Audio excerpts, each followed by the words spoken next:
पीले दांत वाली बहू। रंजना कभी ब्रश नहीं करती थी। उसे कितनी बार उसके माँ बाप ने डांटा, लेकिन उसका कोई असर उस पर होता ही नहीं था, जिस कारण से उसके दांत पीले पीले हो जाते हैं।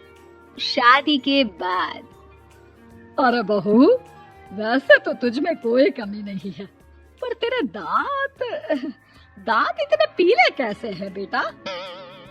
कैसे मतलब? कोई सर्जरी थोड़ी ना कराइए। वो तो क्या नाम, मैं ब्रश नहीं करती थी तो पीले हो गए। अब क्या करूं? आप कहें तो लाल करवा लूं या फिर काले? यार ये क्या है, क्यों माँ से लड़ रही हो? लड़ रही हूँ? अरे मैं लड़ रही हूँ या ये बोल रही है कि दांत पीले हैं, पीले। अरे तपस्या थोड़ी ना की है इन्हें पीले करने के लिए। बकायदा ब्रश नहीं किया है 20 साल तक, तब जाकर। छी, कैसी बात कर रही हो? ये उस वक्त तो पीले नहीं थे जब हम लोग तुम्हें देखने आए थे। अरे तब साफ करवा लिया होगा डेंटिस्ट के पास जाकर। अब देखो कैसे पीले पीले लग रहे हैं। रंजना सास की तरफ गुस्से से देखती है। फिर शुरू हो गई पीले पीले पीले।